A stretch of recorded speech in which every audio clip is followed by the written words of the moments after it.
की आँखों से हर पल ही तुझको देखूं, मन की आँखों से हर पल ही तुझको देखूं। बाबा खड़े हैं पास मेरे, दिल से दुआएं मांगू।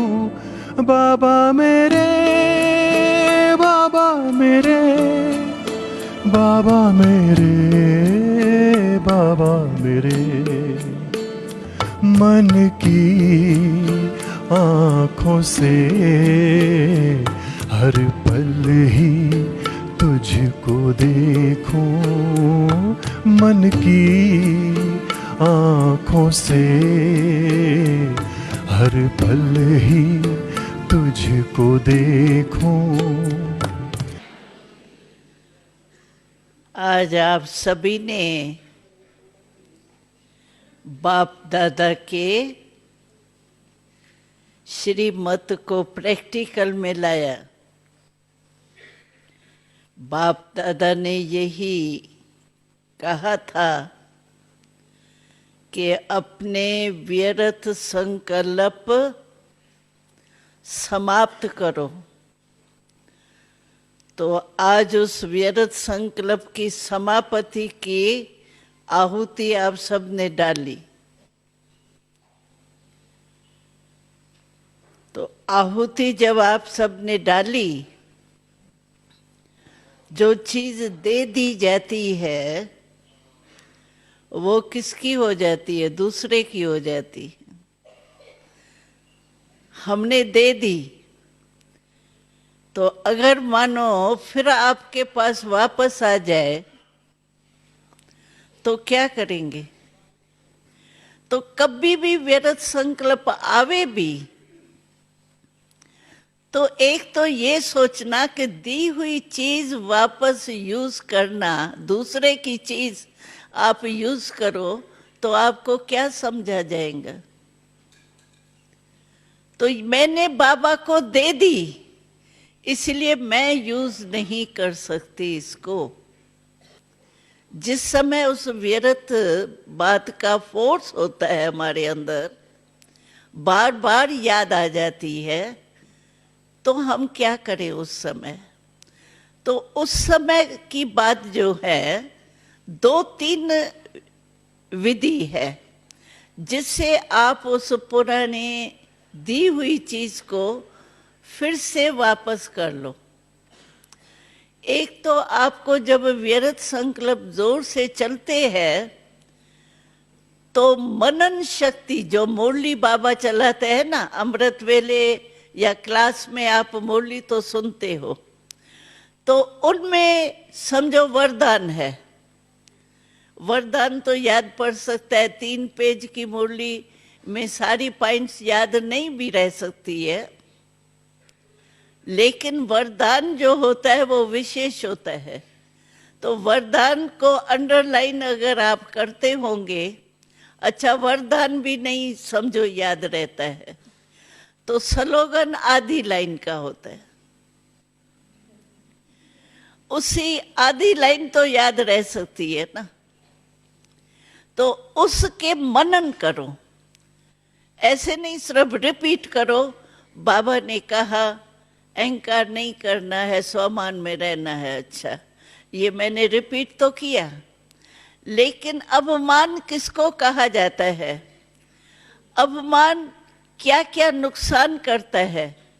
अगर अवमान नहीं है, स्वमान है, तो स्वमान में स्थित होने से हमारी क्या अनुभूति होती है और कैसे स्वमान में मैं स्थित रहूं? इस क्वेश्चन से सोच सोच के मनन करो तो क्या होगा? मनन है शुभ संकल्प और आपके है व्यर्थ संकल्प। तो शुभ संकल्प जो है वो आपकी जगह भर देगा। वैसे एक विधि ये है। दूसरी विधि ये है कि आपने अनुभव किया होगा, कोई भी आप मौली पढ़ो, भाषण सुनो, क्लास सुनो, तो मेजॉरिटी क्या होता है, पॉइंट भूल जाती है लेकिन कहानी कभी नहीं भूलती है। कोई भी कहानी आप सुनेंगे ना तो कहानी आपको 1 साल के बाद भी याद करेंगे, जल्दी आएंगी। पॉइंट को भूल सकती हो, कहानी नहीं भूलती है, जल्दी सहज याद आ जाती है। तो उस समय, जिस समय मनन से भी मेरी चेंज नहीं होता है व्यर्थ संकल्प, उस समय फिर आप कौन सी कहानी याद करेंगे? आप अपने जीवन में, आपका जब ब्रह्मण जन्म हुआ ना, तो आपके जीवन की कहानी थी ना, पहले आए आप सेंटर देखा, क्या अच्छा लगा, बहनें अच्छी लगी, प्यार अच्छा लगा, ज्ञान अच्छा लगा, ज्ञान की कौन सी पॉइंट अच्छी लगी? कोई कहता है मुझे सर्कल बहुत अच्छा लगा, कोई कहते हैं वृक्ष बड़ा अच्छा लगा, कोई कहते हैं बाबा ही अच्छा लगा बहुत, कोई कहते हैं बहनों का प्यार अच्छा लगा। कोई ना कोई आपके जीवन की कहानी होगी। तो ऐसी कोई अपने जीवन की अच्छी अच्छी कहानियां आपके जीवन में हुई हो, वो कहानियां आप याद करो, वो तो सहज आ जाएंगी ना कहानी याद। तो कहानी में बुद्धि उस तरफ चली जाएंगी ना, तो आपके व्यर्थ संकल्प जो है वो स्लो हो जाएंगे और वो तेज हो जाएंगे। इसी रीति से कभी कभी ऐसे भी होता है कि प्यार ऐसी चीज होती है, प्यार की बातें जो होती है ना, प्यार की बातें भी जल्दी याद आती है, प्रैक्टिकल प्यार के अनुभूति की। एक होता है प्यार का नॉलेज, भाई बाबा है, सर्वशक्तिवान है, बाप भी है, शिक्षक भी है, सतगुरु भी है। एक है नॉलेज के आधार से हमने बाबा को जाना और प्यार की नॉलेज मेरे बुद्धि में इमर्ज हो। एक होता है प्रैक्टिकल, आपने जीवन में कभी भी किसी द्वारा भी, दृष्टि द्वारा, बाबा द्वारा या कोई बहन से मिलने से बाबा की प्यार की अनुभूति हुई हो, तो ऐसी प्यार की अनुभूति कोई भी आपके जीवन में होगी जरूर। मैं समझती हूँ ये तो सभी को होती ही है, और यहाँ तो है ही प्यार का आधार, बाबा से प्यार ही होता है।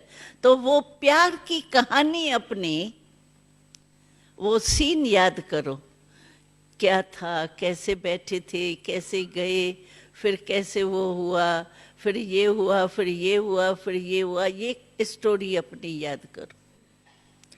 तो इसी रीति से, इस विधि से आप अपने, अगर गलती से आ भी जाए, गलती से आएंगे, अभी तो मैंने दे दिया तो अभी गलती से आएंगे, हमारे नहीं है ना।